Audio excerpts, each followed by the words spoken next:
Hi sir, hello. ನಮಗೆ header ಮತ್ತು footer ಬಗ್ಗೆ ತಿಳಿಸ್ಕೊಡ್ತೀರಾ? ಹೌದು.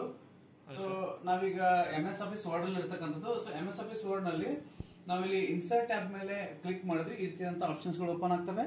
ಸೊ ಇಲ್ಲಿ ಕಾಣಿಸ್ತಿದೆಯಲ್ಲ, ಹೆಡರ್ ಹಾಗೇನೆ ಫುಟರ್ ಎರಡು ಆಪ್ಷನ್ ಗಳು ಕಾಣ್ತಿದ್ಯಾ? ಸೊ ಇಲ್ಲಿ ಹೆಡರ್ ಮೇಲೆ ಕ್ಲಿಕ್ ಮಾಡಿದ್ರೆ ಈ ರೀತಿಯಾದಂತಹ ಆಪ್ಷನ್ಸ್ ಗಳು ಓಪನ್ ಆಗುತ್ತೆ. ಅಂದ್ರೆ ನಾವು ಈ ಕಾಣ್ತಿರ್ತಕ್ಕಂತಹ ಈ ಆಪ್ಷನ್ ಗಳಲ್ಲಿ ನಾವು ಯಾವ ಒಂದು ಆಪ್ಷನ್ ಮೇಲೆ ಬೇಕಾದ್ರೂ ಕ್ಲಿಕ್ ಮಾಡ್ಕೋಬಹುದು. ಸೊ ನಾನು ಫಸ್ಟ್ ಒನ್ ಚೂಸ್ ಮಾಡ್ತಿದ್ದೀನಿ. ಫಸ್ಟ್ ಒನ್ ಚೂಸ್ ಮಾಡಿದ್ಮೇಲೆ ಸೊ ಇಲ್ಲಿ ನಾವು ನಮ್ಗೆ ಇಚ್ಛಾ ಅನುಸಾರ ನಮ್ಗೆ ಬೇಕಾದ ಹೆಸರನ್ನು ನಾವು ಇಲ್ಲಿ ಬರ್ಕೋಬಹುದು. ಸೊ ನಾನು ಇಲ್ಲಿ ಶಿವರಾಜ್ ಅಂತ ಇಷ್ಟೇ ಬರಿತಿದ್ದೀನಿ, ಯಾಕಂದ್ರೆ ಹೆಚ್ಚು ಸಮಯ ತೆಗೆದುಕೊಳ್ಳೋದು ಬೇಡ ಅಂತ ಹೇಳಿ ನಾನು ಶಾರ್ಟ್ ಆಗಿರುವಂತಹ ವರ್ಡ್ ಅನ್ನು ಬರ್ತಿದ್ದೀನಿ. ನಿಮ್ಮ ಇಚ್ಛಾ ಅನುಸಾರ ನೀವು ಯಾವ ಹೆಸರನ್ನು ಬೇಕಾದ್ರೂ ಅಥವಾ ಒಂದು ಟೈಟಲ್ ಬೇಕಾದ್ರೂ ಬರ್ಕೋಬಹುದು. ಹೌದಾ? ಸೊ ಇದಿಷ್ಟು ಆದ ಬಳಿಕ ಇಲ್ಲಿ ಡಬಲ್ ಕ್ಲಿಕ್ ಮಾಡ್ತೀನಿ. ಸೊ ಅದು ಈಗೇನಾಯ್ತು, ಹೆಡರ್ ಸೆಟ್ ಆಯ್ತು. ಸೊ ಅಗೇನ್ ಇನ್ಸರ್ಟ್ ಅಲ್ಲಿ ಹೋಗ್ಬಿಟ್ಟು ಇಲ್ಲಿ ಕಾಣಿಸ್ತಿರ್ತಕ್ಕಂಥ ಫುಟರ್ ಮೇಲೆ ಕ್ಲಿಕ್ ಮಾಡೋಣ. ಇಲ್ಲಿ ಕೂಡ ನಾನು ಯಾವ ಬೇಕಾ ಆಪ್ಷನ್ ಬೇಕಾದ್ರೂ ತೆಗೆದುಕೋಬಹುದು. ಸೊ ನಾನೀಗ ಅಗೇನ್ ಫಸ್ಟ್ ಒನ್ ಸೆಲೆಕ್ಟ್ ಮಾಡ್ಕೋತೀನಿ. ಇಲ್ಲಿ ಗೋವಿನ್ ಅಂತ ಹೇಳಿ ಬರೀತಿದ್ದೀನಿ ಜಸ್ಟ್. ಸೊ ಇಲ್ಲಿ ಇದಾದ ಬಳಿಕ ನಾನು ಡಬಲ್ ಕ್ಲಿಕ್ ಮಾಡ್ತೀನಿ. ಇಲ್ಲಿ ಏನಾಯ್ತು, ಕೆಳಗಡೆ ಗೋವಿನ್ ಅನ್ನುವಂಥದ್ದು ಫೂಟರ್ ಆಯ್ತು, ಮೇಲ್ಗಡೆ ಶಿವರಾಜ್ ಸರ್ ಅನ್ನುವಂಥದ್ದು ಹೆಡರ್ ಆಯ್ತು. ಹೌದಾ? ಸೊ ಇಷ್ಟಾದ ಬಳಿಕ ನಾವು ಸಿಂಪ್ಲಿ ಎಂಟರ್ ನ ಪ್ರೆಸ್ ಮಾಡ್ತಾ ಹೋದ್ರೆ ಏನಾಗುತ್ತೆ, ಹೊಸ ಹೊಸ ಪೇಜ್ ಗಳಲ್ಲಿ ಆಡ್ ಆನ್ ಆಗ್ತಾ ಹೋಗ್ತದೆ.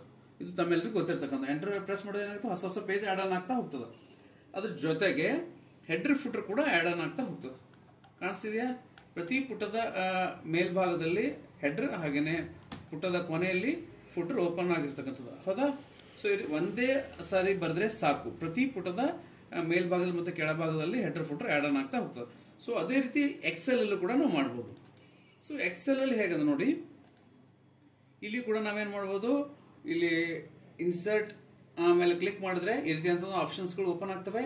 ಇಲ್ಲಿ ಟೆಕ್ಸ್ಟ್ ಅನ್ನುವಂತ ಆಪ್ಷನ್ ಕಾಣ್ತಿದೆ, ಇದ್ರ ಮೇಲೆ ಕ್ಲಿಕ್ ಮಾಡೋಣ. ಇಲ್ಲಿ ಕ್ಲಿಕ್ ಮಾಡಿದ್ರೆ ಇಲ್ಲಿ ಹೆಡರ್ ಫುಟರ್ ಎರಡು ಒಂದೇ ಕಡೆ ಇರ್ತಕ್ಕಂಥದ್ದು. ಸೊ ಇದ್ರ ಮೇಲೆ ಕ್ಲಿಕ್ ಮಾಡಿದ್ರೆ ಈ ರೀತಿಯಂತಹ ಪೇಜಸ್ ಗಳು ಓಪನ್ ಆಗ್ತವೆ. ಸೊ ಇಲ್ಲಿ ನಾನೀಗ ಹೆಡರ್ ಅನ್ನ ಬರ್ತಿದ್ದೀನಿ. ಇಲ್ಲಿ ಸ್ಪರ್ಧಾ ಪುಟ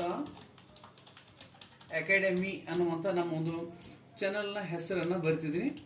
ಸೊ ಇಷ್ಟು ಬರೆದ ಬಳಿಕ ಇದು ಏನಾಯ್ತು, ಹೆಡರ್ ಆಯ್ತು. ಸೊ ಇದು ನೆಕ್ಸ್ಟ್ ಏನಪ್ಪ ಅಂದ್ರೆ ಕೆಳಭಾಗದಲ್ಲಿ ನಾನು ಇಲ್ಲಿ ಗೋವಿನ್ ಅಂತ ಬರ್ತಿದ್ರಿ, ಇದು ಫೂಟರ್ ಆಯ್ತು. ಸೊ ಈಗ ಏನ್ ಮಾಡೋಕೆ ಸಿಂಪ್ಲಿ ಅಂದ್ರೆ ನಮ್ಮ ಒಂದು ಕಂಟ್ರೋಲ್ ಅನ್ನ ಪ್ರೆಸ್ ಮಾಡಿಕೊಂಡು ಮೌಸ್ ನ ಈ ರೀತಿ ಸ್ಕ್ರೋಲ್ ಮಾಡಿದ್ರೆ ಈ ರೀತಿ ಪೇಜಸ್ ಗಳು ಸಪರೇಟ್ ಆಗಿ ನಮ್ಗೆ ಕಾಣಿಸ್ತಾ ಹೋಗ್ತವೆ. ಸೊ ನಾವು ನಮ್ಮ ಒಂದು ಕರ್ಸರ್ ಅನ್ನ ನಾವು ಯಾವ ಒಂದು ಪೇಜ್ ಮೇಲೆ ಕ್ಲಿಕ್ ಮಾಡ್ತೀವೋ ಆ ಒಂದು ಪೇಜ್ ಮೇಲೆ ಹೆಡರ್ ಫೂಟರ್ ಶೋ ಆಗ್ತದೆ. ಈಗ ಕಾಣಿಸ್ತಿದ್ಯಾ? ಸೊ ನಾನು ಪೇಜ್ ನಂಬರ್ 3 ಮೇಲೆ ಕ್ಲಿಕ್ ಮಾಡ್ತೀನಿ, ಇಲ್ಲಿ ಹೆಡರ್ ಫೂಟರ್ ಕಾಣ್ತಿದೆ. ಪೇಜ್ ನಂಬರ್ 4 ಮೇಲೆ ಕ್ಲಿಕ್ ಮಾಡ್ತೀನಿ, ಅಲ್ಲಿ ಹೆಡರ್ ಫೂಟರ್ ಕಾಣುತ್ತೆ. ಸೊ ಈ ರೀತಿ ನಾವು ಯಾವ ಪೇಜ್ ಮೇಲೆ ಕ್ಲಿಕ್ ಮಾಡ್ತೀವೋ ಆ ಪೇಜ್ ಮೇಲೆ header and footer automatic add on ಆಗ್ತಾ ಹೋಗ್ತದೆ. ಸೊ ನಾನು ಹೇಳ್ಕೊಟ್ಟಿರ್ತಕ್ಕಂಥ MS ಆಫೀಸ್ ವರ್ಡ್ ಮತ್ತೆ ಎಕ್ಸೆಲ್ ನಲ್ಲಿ ಹೆಡರ್ ಫೂಟರ್ ಹೇಗೆ ಮಾಡಬಹುದು ಅನ್ನುವಂಥದ್ದು ಒಂದು ಇನ್ಫಾರ್ಮೇಶನ್ ಏನ್ ಕೊಟ್ಟೆ ಈಗ. ಸೊ ಈ ಒಂದು ಇನ್ಫಾರ್ಮೇಶನ್ ತಮಗೆ ಹೆಲ್ಪ್ಫುಲ್ ಅಂತ ಅನಿಸಿದ್ರೆ ನಿಮ್ಮ ಫ್ರೆಂಡ್ಸ್ ಜೊತೆ ವಿಡಿಯೋನ ಶೇರ್ ಮಾಡಿ. ಹಾಗೇನೆ ನಮ್ಮ ಚಾನಲ್ ನ ಸಬ್ಸ್ಕ್ರೈಬ್ ಮಾಡಿದ್ರೆ ನೋಡ್ತಾ ಇದ್ರೆ ಚಾನಲ್ ನ ಸಬ್ಸ್ಕ್ರೈಬ್ ಮಾಡ್ಕೊಂಡು ನೋಡ್ತಾ ಬನ್ನಿ ಅಂತ ಹೇಳ್ತಾ thank you sir. Thank you.